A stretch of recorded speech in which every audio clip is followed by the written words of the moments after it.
Hemos estado estudiando que nuestra Navidad necesita una corrección de enfoque. Y lo que hemos hecho es, hemos tomado algunos pasajes del Antiguo Testamento, en los cuales se habla de la Navidad, pero desde la perspectiva profética. Vimos Génesis capítulo 3, vimos Salmos capítulo 2, vimos Isaías capítulo 9.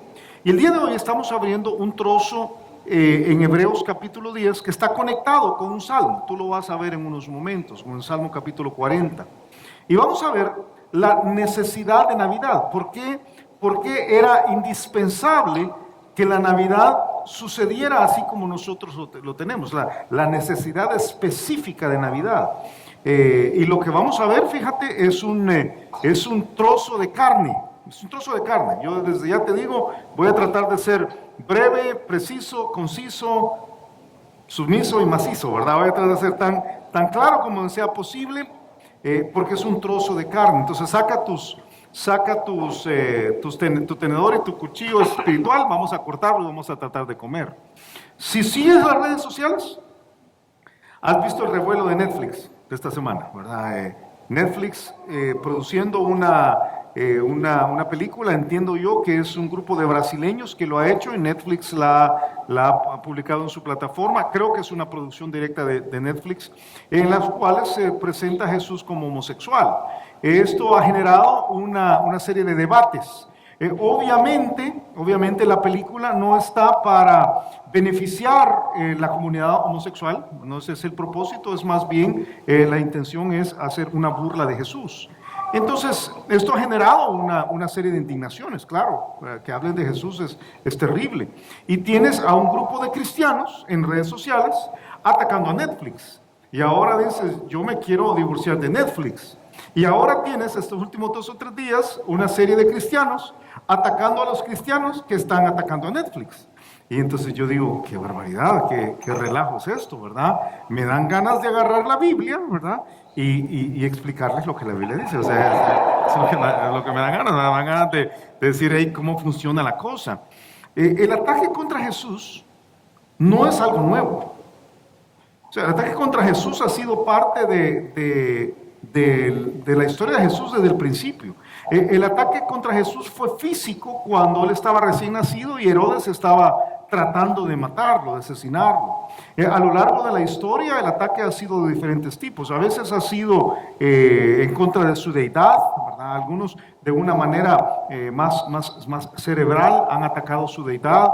Otros han atacado su misma esencia. Hay algunos que han dicho que Jesucristo no era humano literalmente. Hay un grupo de gnósticos que creían que el cuerpo de Jesús no era un cuerpo como el nuestro, era un cuerpo especial, porque él no podía él no podía salir tan lejos de la deidad que se volviera un hombre como nosotros.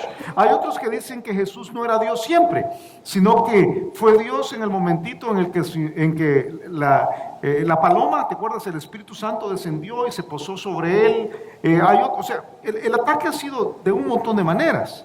En esta ocasión el ataque es moral y entonces a muchos nos incomoda el ataque moral, pero que no te sorprenda tampoco, porque estamos viviendo días en los cuales la moralidad tiene una nueva manera de verse. ¿Qué es la Navidad? La Navidad es el nacimiento de Jesús, es la encarnación de Dios, es esto que ha sido atacado muchísimas veces, y Netflix es apenas uno más de muchos, y vienen otros y van a ser peores, pero la Navidad es la encarnación de Dios. Estos conceptos teológicos que yo te voy a dar en la mañana, casi nunca estudiamos algo desde la perspectiva puramente teológica, pero vas a ver que tiene que ver con nosotros. La pregunta que vamos a responder es, ¿por qué era necesaria la Navidad? ¿Por qué Dios tenía que encarnarse en Jesús? ¿Por qué no fue que desde el cielo, si Dios es Dios y puede hacer todo, por qué no fue que desde el cielo Él dijo, te perdono, estás perdonado? O sea, ¿por qué pasar por todo el proceso en el cual iba a terminar muriendo en una cruz? Y Hebreos capítulo 10 está escrito para contestarnos esa pregunta. Y creo que es muy válida hacérsela porque celebramos Navidad, que es la venida de Jesús. Entonces, ¿por qué era necesario que Él viniera? Y Hebreos capítulo 10 va a decir que era necesario porque los seres humanos teníamos un problema. Y este problema era nuestra incapacidad de conectarnos con Él. Todos, y yo creo que sin excepción, quienes estamos acá, ya sea que eres religioso o no eres religioso, ya sea que creciste en un entorno religioso o no, pero todos hemos sido programados de alguna manera, y ahora voy a decir que es nuestra carne, para ganarnos el favor de Dios. La forma como hemos sido programados es que necesitamos ganarnos el favor de Dios. ¿Qué quiere decir con eso? Y quizás voy a soltarlo, me ayudas allá atrás. ¿Qué quiere decir con eso? Quiere decir que tú creciste siendo enseñado así, mira. Si te portas bien, Dios te va a bendecir. Si te portas mal, ¿qué va a hacer Dios? Dios te va a castigar. Esa es la forma como casi todos fuimos programados. Por eso desarrollamos algún tipo de religión para portarnos bien con Dios. Y eso se aplica por todos lados. O sea, de hecho a los niños les dice, ¿verdad? Si te portas bien, Santa Claus te va a traer regalos. Si te portas mal, ¿qué trae? Carbón, ¿verdad? Algunos, mira a la persona que tienes a la par, míralo lleno de tile, ¿verdad? Probablemente todo lo malo que se ha portado en el año. No sé qué barbaridad. Si te portas mal, o sea, es esta idea. Pero la Biblia enseña lo contrario a esta idea. Cuando tú estudias las Escrituras, te das cuenta que lo que la Biblia propone no es una relación con Él por medio de portarnos bien o portarnos mal. La Biblia dice claramente que la relación con Dios es por gracia. Gálatas capítulo 2, versículo 21. Dice Pablo, no desecho la gracia de Dios, pues si por la ley fuese la justicia, o sea, si yo pudiera guardar las cosas, si yo pudiera ganarme el acceso a Dios por medio de guardar un grupo de leyes, de leyes religiosas, entonces dice, Cristo vino por gusto, por demás murió Cristo. O sea, la misma presencia de Jesús en nuestra realidad, como vas a ver en unos momentos, nos recuerda que nosotros, por buenos que seamos, no podemos ganar el acceso a Dios. Yo te digo aquí que sin importar lo que hagamos, y aquí hay muy buenas personas. Yo veo aquí hoy y conozco a muchos de los que están sentados, conozco su vida y conozco que son buenas personas. Veo otros que no son tan buenos, pero hay de todo, ¿verdad? Pero sin importar lo bueno que hagamos, satisfacer la justicia de Dios es imposible. O sea, ninguno acá, ninguno.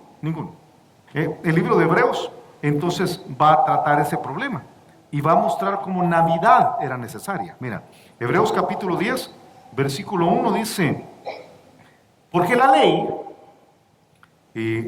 en este caso se refiere a los 10 mandamientos del Antiguo Testamento, pero al resto de paquetes de principios del Antiguo Testamento que era la ley. Habían 613 mandamientos dados a los judíos. Entonces la ley constituía todo un sistema religioso, que en el caso de los de Israel nosotros llamamos judaísmo. Pero yo te propongo esta mañana que cada uno de nosotros ha sido creado en algún sistema religioso. Llámalo evangélico, bautista, esa es una iglesia bautista, llámalo cristiano, llámalo católico, llámalo budista, como quieras llamarlo. Pero ese paquete de leyes y conjuntos, dice, teniendo la sombra de los bienes venideros, no la imagen misma de las cosas, nunca puede, por los mismos sacrificios que se ofrecen continuamente cada año, hacer perfectos a los que se acercan. ¿Qué está diciendo el autor de Hebreos? Dice, el problema de la ley es que arroja poca luz, arroja muy poca luz. La religión solamente tiene la sombra de lo que Dios quisiera. No tengo aquí una luz que proyecte mi sombra, pero si tú ves la sombra de alguien que conoces, ¿verdad? Yo creo que no se alcanza a ver mi sombra, pero si tú ves a alguien que conoces, sabes que la sombra, si mi sombra estuviera proyectada allí, tú dirías, ahí viene Julio, me reconocerías por mi sombra. Sobre todo si me pongo de lado, ¿verdad? Pero me reconocerías por mi sombra y tú dirías, ahí viene Julio. Pero la sombra no es Julio. ¿Estamos de acuerdo? Julio soy yo. La sombra solamente es una manera de entender algo que viene. La ley es eso. La ley no contiene la sustancia. La religión no contiene la sustancia. No es mala, no es mala, pero no es lo que tiene la consistencia verdadera para salvarnos. De hecho, dice Gálatas capítulo 3, versículo 24, que la ley es buena, dice dice Gálatas 3, 24, de manera que la ley ha sido nuestro ayo, así lo dice, ha sido nuestro ayo. ¿Qué es ayo? Un ayo es una palabra que no usamos, ¿verdad? Ayo es el término en griego que nosotros transliteralizamos a nuestro castellano, es el término pedagogo, en griego es paidagogos, y no se refiere a un maestro de matemáticas, se refiere más bien a un tutor, a alguien que te toma y te va a desarrollar, te va a enseñar para prepararte para la vida. ¿Sabes quién es un ayo? Tu discipulador es un ayo. Si tienes un discipulador, tu discipulador está guiándote, te está tomando, y puedes decirle ahora, ¿verdad? Feliz Navidad y próspero año nuevo, dile, ¿verdad? O sea, es la parte de alguien que te guía, te guía. Entonces dice, la ley ha sido nuestro ayo, la ley fue buena, la ley traía la sombra y te voy a decir algunos aspectos de la religión que son buenos, porque no te pueden salvar, pero te muestran la dirección, dice, y era para llevarnos a Cristo, a fin de que fuésemos justificados por la fe, pero venida la fe, ya no estamos bajo ayo, la religión ya no funciona. Entonces, el autor de Hebreos dice, tenemos la religión solo tiene la sombra, no da suficiente luz. De hecho, dice versículo 2, la religión tiene demasiados límites. Versículo 2 dice, de otra manera, dice, quienes son parte de esta religión cesarían de ofrecerse, los sacrificios cesarían de ofrecerse, pues los que tributan este culto, limpios una vez, no tendrían ya más conciencia de pecado. Fíjate, y aguántame porque este es el argumento del autor de Hebreos. Está diciendo, hay un problema con la religión. La religión tiene que ofrecer lo mismo vez tras vez, tras vez, tras vez, tras vez, tras vez, tras vez.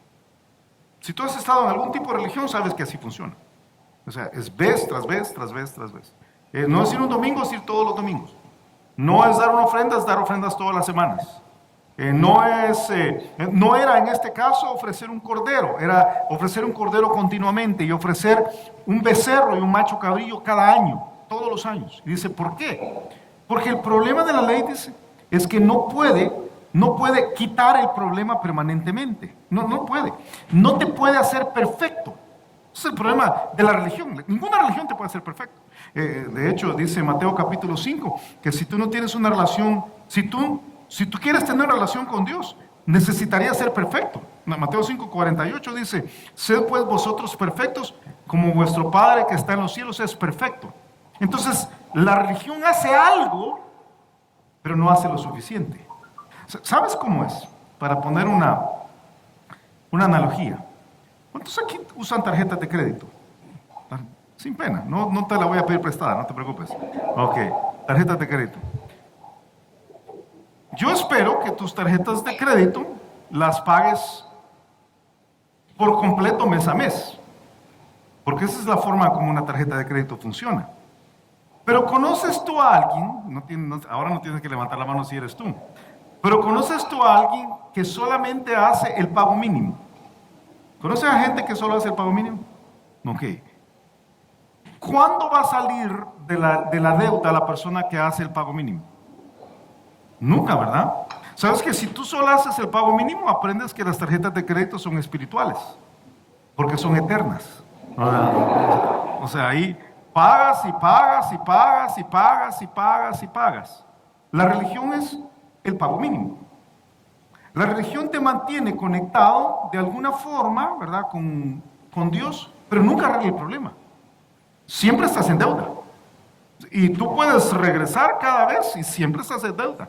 Y siempre estás en deuda, una deuda moral por tu pecado. Entonces, viene el autor de Hebreos y dice, el problema es que la religión del Antiguo Testamento, pero la religión de todos nosotros sería igual, no te puede limpiar. Hay un problema interno que no te puede limpiar. Si ves el versículo 3 dice, pero en estos sacrificios cada año se hace memoria de los pecados. Eso es lo que se hacía. Porque la sangre de los toros y de los machos cabríos no puede quitar los pecados. ¿Cuántos aquí son los responsables de velar porque la casa donde vives esté limpia? Ok. ¿Cada cuánto tienes que asegurarte que la casa esté limpia? Todos los días. ¿Qué pasa si dejas de hacerlo una semana? Qué terrible, ¿verdad? ¿Qué pasa si dejas de hacerlo un año? Qué terrible. ¿Sabes? ¿No te gustaría tener un sistema en el cual limpias una vez para siempre? Uno dice, sí, ¿dónde venden eso, verdad? Qué tremendo. En TV Offer, o sea, uno dice, sería fenomenal. El problema de la ley, fíjate, el problema de la ley es que ofreces algo que no te limpia del todo. Y estás todo el tiempo ofreciendo, todo el tiempo. Y dice el autor de Hebreos, el asunto es que allá en el Antiguo Testamento, y ahora me voy a llevarte a la cultura judía por unos instantes.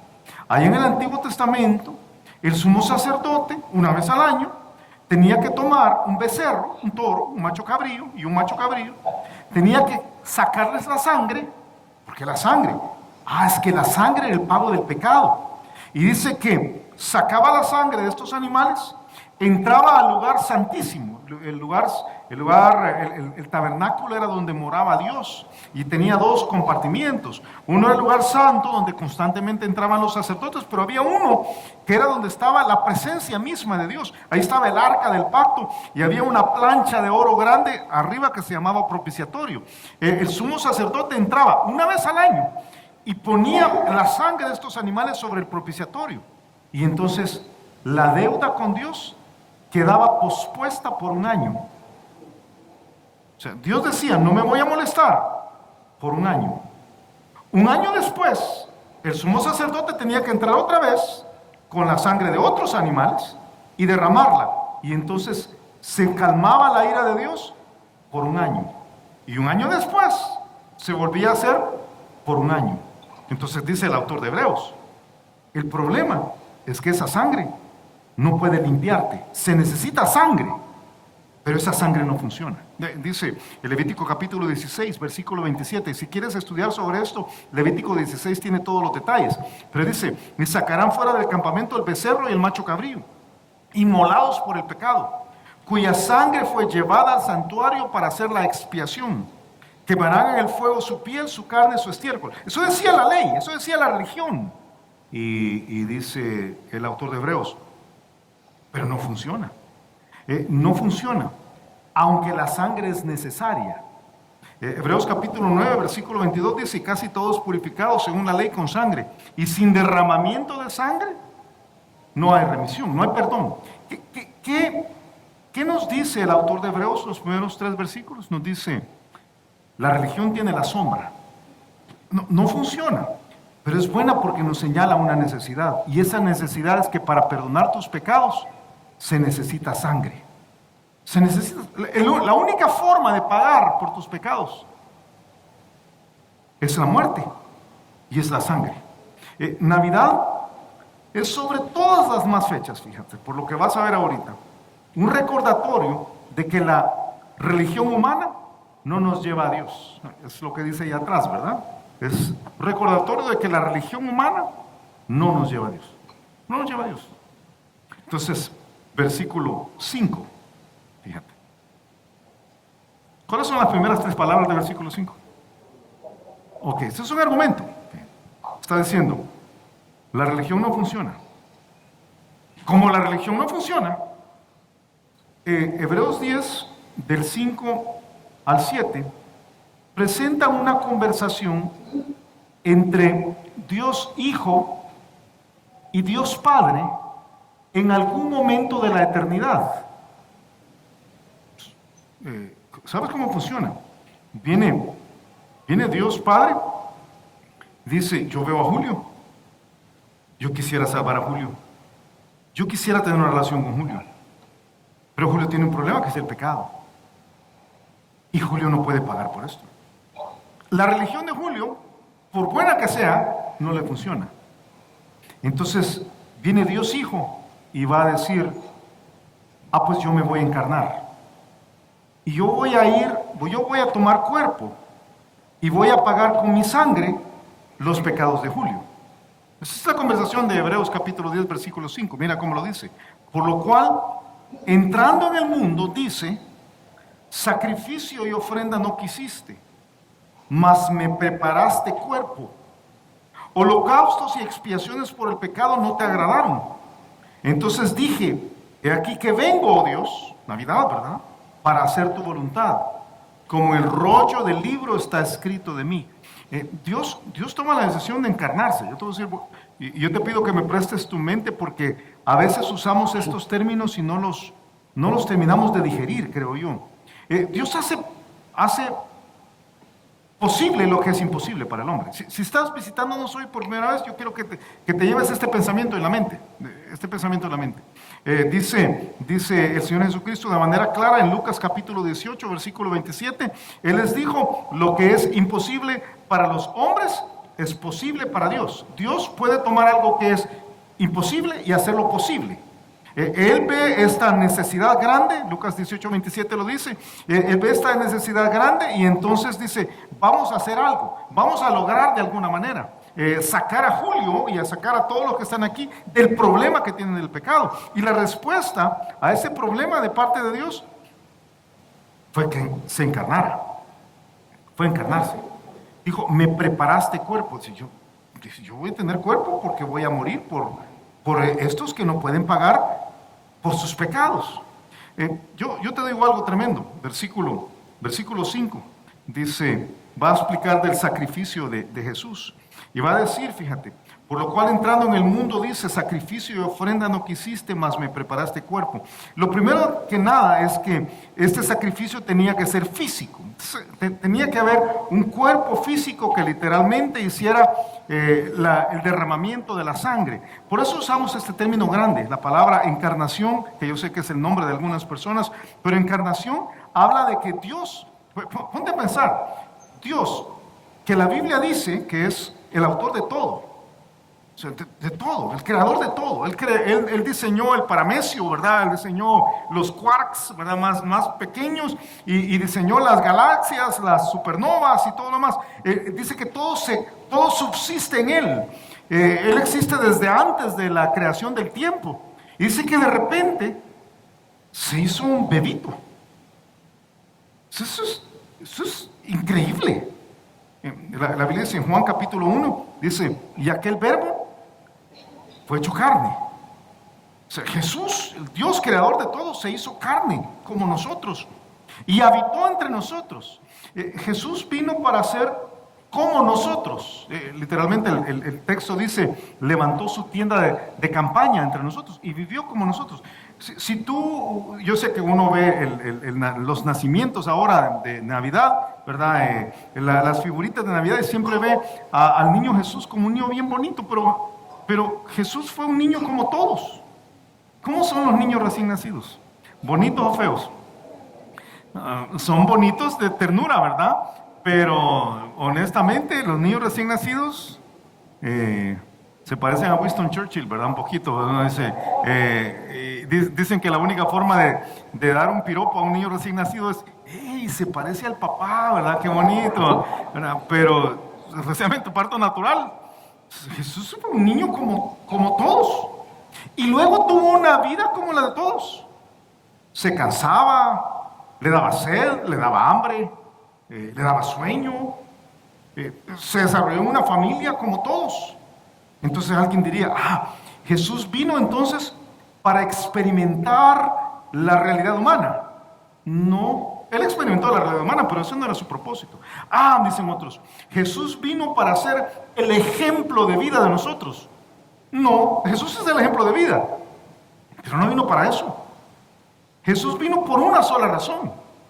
Y tú lo acabas de leer hace un ratito en Hebreos capítulo 9, versículo 22. Él vino porque dice Hebreos 9, 22, que sin derramamiento de sangre no hay remisión de pecados. Eso es lo que dice, ¿verdad? Se necesitaba un cuerpo que tuviera sangre para morir por nosotros. Piénsalo así. Sin un cuerpo, Dios no podía morir y pagar por nuestro pecado. Era necesario el cuerpo. Era necesario, no era una alternativa, era necesario. Además, tenía que ser un cuerpo perfecto. La sangre tenía que ser perfecta. En el versículo 6 dice, Dios Hijo le dice a Dios Padre, le dice, holocaustos y expiaciones por el pecado no te agradaron. O sea, lo del Antiguo Testamento no funcionaba para ti. Necesitabas una sangre que fuera perfecta, pura, y eso fue lo que era Jesucristo. Primera de Pedro capítulo 1, cuando describe a Jesús, dice, sabiendo que fuisteis rescatados de vuestra vana manera de vivir, la cual recibisteis de vuestros padres, no con cosas corruptibles como oro o plata, sino con la sangre preciosa de Cristo, como de un cordero sin mancha y sin contaminación. Jesús nunca pecó, nunca pecó. Es otra cosa que a veces no alcanzamos a razonar. ¿Cómo es esto? ¿Nunca mintió? No, nunca mintió. ¿Nunca tuvo un mal pensamiento? No, nunca tuvo un mal pensamiento. ¿Nunca dijo una mala palabra? Nunca dijo una mala palabra. ¿Nunca fue rebelde? No, nunca fue rebelde. Él nunca pecó. Porque Él necesitaba hacer el sacrificio perfecto para nosotros. Entonces dice, con la sangre preciosa de Cristo, como de un cordero sin mancha y sin contaminación, ya destinado desde antes de la fundación del mundo, pero manifestado en los postreros tiempos por amor de vosotros. El sacrificio era físico, era necesario que fuera físico, era necesario que fuera perfecto y era necesario que fuera voluntario. Fíjate, los sacrificios en el Antiguo Testamento no eran voluntarios. Los animales no se ofrecían de voluntarios. O sea, no era que las ovejas decían, aquí estoy. ¿Sabes que a la par del altar o en las esquinas del altar había unos cuernos que se llaman los cuernos del altar? ¿Para qué eran los cuernos del altar? Para amarrar al animal que iban a sacrificar. Porque el animal que iban a sacrificar no quería ser sacrificado. Pero en el caso de Jesús es todo lo contrario. Dice en el versículo 7 que Jesús dijo, dice, entonces dije, he aquí que vengo, oh Dios, para hacer tu voluntad. Como está en el rollo del libro, como en el rollo del libro está escrito de mí. Todo este pasaje es una cita de Salmos capítulo 40. Deja un dedito en Hebreos. Ven conmigo a Salmos 40. Salmos 40 es un capítulo de Salmos que es una bendición para muchos. Es un momento de ánimo, habla de esperar a Dios. Pero Salmos 40 contiene este trozo de conversación entre Dios Padre y Dios Hijo en la eternidad, en el versículo 6. Solo que es levemente diferente. Y déjame explicarlo. Salmos capítulo 40, versículo 6. Este es lo que el autor de Hebreos está citando ahí en el texto que estamos estudiando. Dice, sacrificio y ofrenda no te agrada. Allá en Hebreos dice, entonces tú me preparaste cuerpo.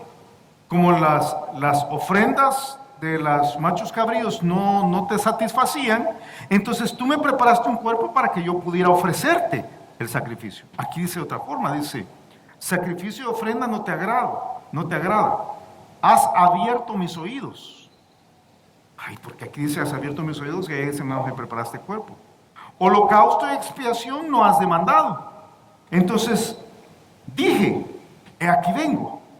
Sí, yo estoy dispuesto. En el rollo del libro está escrito de mí, el hacer tu voluntad, Dios mío, me ha agradado. Y tu ley está en medio de mi corazón. ¿Qué es esto de has abierto mis oídos? Y déjame usar quizás este pinito como una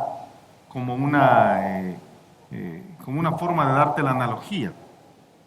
En el libro de Éxodo, fíjate, hay un trozo interesante que explica cómo cuando un judío se endeudaba con otro judío y no podía pagarle, había un momento en el cual el judío que era el acreedor podía tomar al judío deudor como un esclavo. Y como no podía pagar, se iba de esclavo, literalmente. Ahora hablo de literalmente, se iba de esclavo. Y dice que Dios en su gracia había permitido que cada tantos años esa deuda fuera perdonada. Y entonces el judío que era esclavo salía libre. A no ser que el judío que era esclavo dijera, yo me quiero quedar de esclavo. Mi amo me trata muy bien. Y yo amo a mi amo. Entonces yo prefiero estar con él el resto de la vida y ser esclavo de él el resto de la vida. ¿Dónde está esto? Está en Éxodo capítulo 21. Ok, si esto se hacía, entonces el amo tomaba al esclavo que estaba ofreciéndose y lo llevaba, a creer que esto es un poste aquí, ¿verdad? Lo llevaba al poste de una puerta, tomaba su oreja y la colocaba contra el poste de la oreja y tomaba un pico, una lesna y un martillito y lo ponía sobre la oreja y ¡puc! Abría la oreja y se caía el óvulo de esta persona se caía. Y entonces de ahí en adelante, cuando alguien veía a esta persona con el óvulo así caído, sabía dos cosas. Sabía que era un esclavo voluntario y sabía que el amo de esta persona era calidad. El amo que tenía a un montón de desorejados, ¿verdad? Ese amo era fabuloso, ¿verdad? Ese era el amo que todo el mundo lo quería, o sea, todo el mundo lo quería. Y es tremendo. Algunos por eso dicen hasta el día de hoy que ponerte aritos es señal de esclavitud. Pudiera ser, ¿verdad? Pudiera ser. Pero en Éxodo capítulo 21 lo que está diciendo era realmente se horadaba o se abría un hoyo en el óvulo para demostrar que la persona era esclava. ¿Sabes qué está diciendo Salmos capítulo 40? Está diciendo, tú querías salvar al pueblo. Y Señor, Dios Padre le dice a Dios Hijo, yo me ofrecí para que tú me abrieras mis orejas. Yo soy tu esclavo. Yo hago lo que tú quieras. Yo me someto a ti de una manera voluntaria. Nadie me obliga. Yo creo que a veces cuando uno toma estos pasajes, Éxodo capítulo 21, y tú ves otros trozos como Filipenses capítulo 2, que habla de Jesús haciéndose un siervo. Yo creo que a veces no entendemos que Jesús tomó la decisión de, siendo Dios, bajar del cielo. ¿Te puedes imaginar qué es eso? Dejar el cielo. Eso es lo que dice Juan capítulo 6. Porque he descendido del cielo para hacer, porque he descendido del cielo no para hacer mi voluntad, sino la voluntad del que me envió. O sea, yo vine desde allá. La humillación de Jesús no fue la cruz. La humillación de Jesús comenzó precisamente en el momentito en que dijo en la eternidad, yo voy a dejar de ser como Dios y me voy a encerrar en un cuerpo para poder dar mi sangre, para poder pagar por los pecados. Es tremendo. Mateo capítulo 26 dice, otra vez fue y oró por segunda vez diciendo, Padre mío, si no puedes pasar de mí esta copa sin que yo la beba, hágase tu voluntad. Era el deseo de hacer la voluntad de Dios. Yo creo honestamente que no entendemos la encarnación. No entendemos la encarnación. Déjame poner una analogía. ¿Cuál es? ¿Qué es lo mejor de las vacaciones con la familia? ¿Qué es? Piensa. Algunos van a salir de vacaciones estos días. ¿Qué es lo mejor? ¿El viaje? No, a veces el viaje es bien incómodo. ¿El lugar donde vas? No, a veces el lugar donde uno va de vacaciones no es como te imaginaste que va a ser el lugar, ¿verdad? Tú firmaste por un hotel 5 estrellas y lo que tienes es un hoyo ahí donde ves las estrellas en la noche, ¿verdad? No es la comida a veces, no es el transporte a veces. Yo quiero proponerte que el mejor momento, y te lo digo porque lo hemos hecho nosotros en varias ocasiones, pero el mejor momento, la cosa más preciosa de las vacaciones es planearlas. Eso es lo mejor, porque ahí todo es imaginación, ¿verdad? Y tú te imaginas dónde vas a ir y que quieres ir a tal lugar y te imaginas la comida, que al final no es así como tú te imaginabas, ¿verdad? Y ese es el momento donde puedes ir donde tú quieres.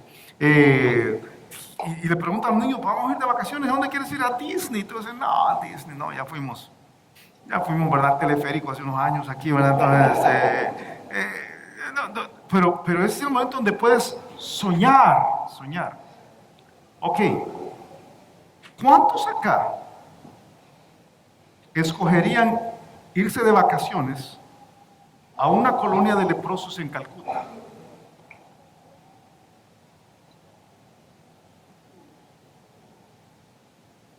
toparse con gente que tiene un bacilo que pudiera contagiarte, y el hedor y la repulsión que causa ver tirones de carne y deformidades. Nadie lo haría. Pues nadie lo haría. Quizás alguien por su trabajo en una organización humanitaria iría, pero no de vacaciones. Agarra esa sensación que tienes ahorita y multiplícala por 100,000 millones de veces. Y es lo que Jesús hizo cuando dejó el cielo para venir acá. O sea, es increíble. Si él era Dios, no estaba limitado por nada, tenía el alabanza y la adoración de todo, y de repente se hace un bebito, y se limita a todo lo que nosotros tenemos, y lo hace voluntariamente. Lo que agradó a Dios, según Hebreos y según el libro de Salmos, no fue el sacrificio de Jesús, fue la disposición, fue la obediencia. Y por eso yo creo que lo mismo en el caso de la religión. Algunos de nosotros pensamos lo que a Dios le interesa es lo que yo haga. Es el corazón adentro, es lo profundo del corazón.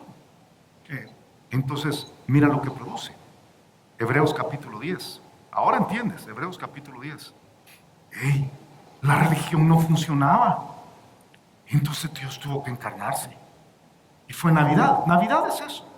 Navidad es entonces el resultado de la disposición de Jesús de tener un cuerpo para poder venir a morir por nosotros. Y resulta en una relación genuina, con Dios. Te voy a decir algo antes de leerte los últimos versículos y vamos a la casa después. Yo estoy persuadido que pocas cosas son tan claras en la Biblia como el hecho de que sin Jesús es imposible tener una relación con Dios. No puedes tener una relación con Dios sin Jesús. Si estás aquí visitándonos, es bueno que lo entiendas. No se puede, sin Jesús no se puede. Puedes tratarlo, pero no se puede. Él dijo clarísimamente cuando estaba en la tierra, Él dijo, yo soy el camino y la verdad y la vida. Dijo, y nadie vino al Padre. Y estaba diciendo, nadie viene al Padre. Julio, no llegas al Padre. Tú no llegas al Padre, ¿verdad? David, tú no llegas al Padre. Nadie viene al Padre si no es por Jesús. Es imposible. Solamente por Jesús. Solamente por Jesús. Por eso cuando pienses en Navidad, piensa precisamente que Jesús vino para establecer esa relación contigo. Cuando veas uno de estos, y yo busqué el nacimiento más bíblico que pude encontrar.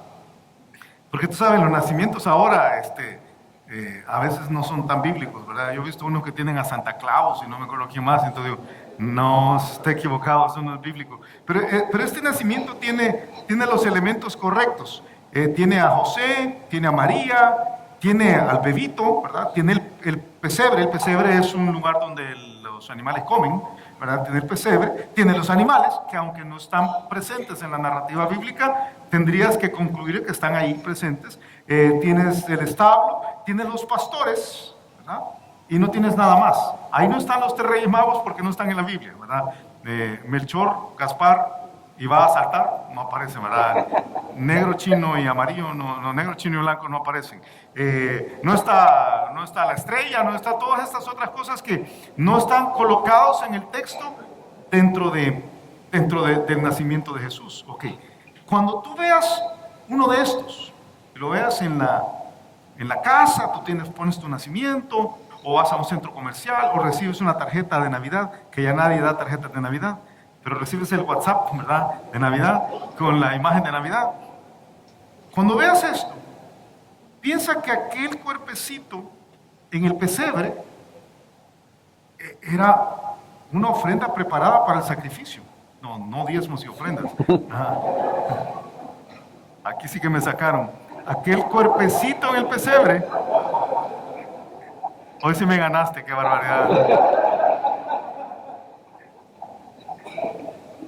Aquel cuerpecito en el pesebre era una ofrenda preparada para el sacrificio. O sea, cuando veas al bebito,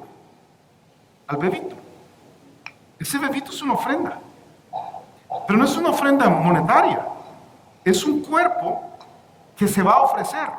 Esa es la única razón por la cual está acá. O sea, no es porque, ay, niño Dios, qué bonito. Es eso. Dice el autor de Hebreos, Hebreos capítulo 10, versículo 8, lo argumenta. Es Jesús siempre hablando, diciendo primero, versículo 8, sacrificio y ofrenda y holocaustos y expiaciones por el pecado no quisiste ni te agradaron, las cuales cosas se ofrecen según la ley. Entonces, dice, y diciendo luego, he aquí que vengo, oh Dios, para hacer tu voluntad, quita lo primero, o sea, quita la religión, eso no funciona, la religión no funciona, para establecer esto último. Jesús es lo que funciona. Eso es lo que dice Hebreos. Hebreos dice, ¿por qué Navidad? Porque se necesitaba un cuerpo. Quitemos todo lo que no funcionaba antes, eso no funciona. Todo el sistema religioso no funciona, religión no funciona. Religión no funciona. Ojalá que saques eso muy claro de esta Navidad. Religión no funciona. Es Jesús lo que funciona. Es Jesús lo que se necesita. Y entonces dice, pagando por nosotros, nos deja estar ahora permanentemente con Él. Dice, en esa voluntad somos santificados o apartados, dice el versículo 10, mediante la ofrenda del cuerpo de Jesucristo, hecha una vez para siempre. Te dije hace un ratito que en el caso del Antiguo Testamento, la religión era como el pago mínimo. Cuando Jesucristo estaba en la cruz, una de las cosas que Él dijo fue, consumado es, que quiere decir, está pagado. Y ahora puedes acercarte a Dios.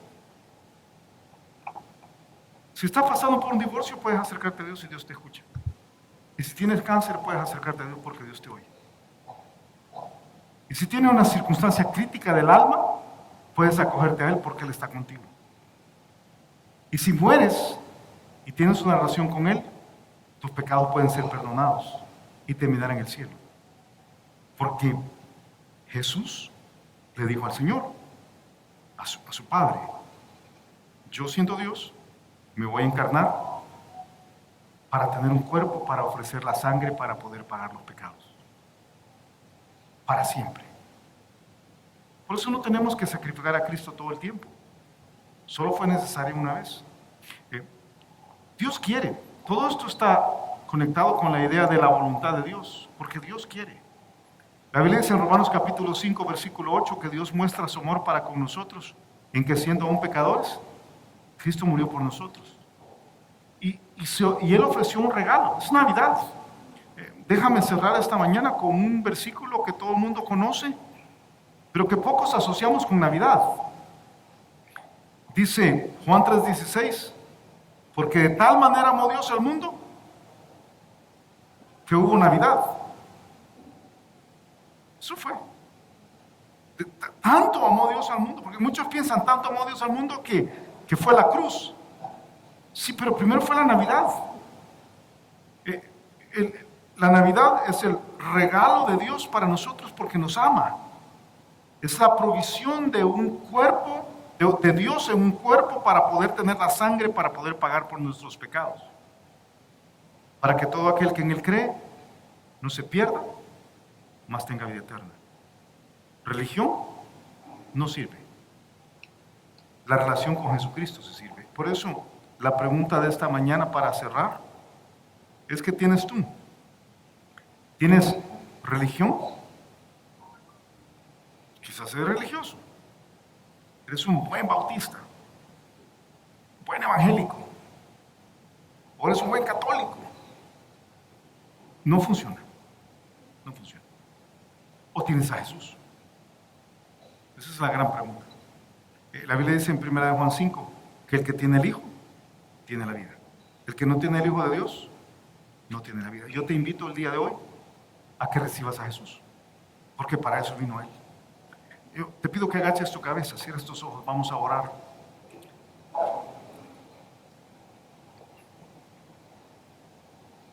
Con la cabeza agachada, los ojos cerrados, yo quiero invitarte a ti, que estás entre nosotros quizás por primera vez, o quizás has venido muchas veces y tú te considerarías una persona religiosa, o tal vez te consideras una persona atea.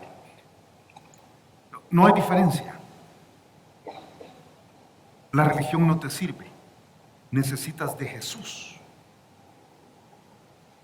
Y Él te ama. Dile entonces: yo también te necesito, Señor. Yo tengo pecados, Señor, que reconozco delante de ti y no puedo quitarlos. Dile. El día de hoy te entrego mi vida y recibo a Jesús en mi corazón para que me salve. Dile, Señor, cámbiame y sálvame. Yo pongo toda mi fe en ti y ya no quiero ser como soy. Con la cabeza agachada, los ojos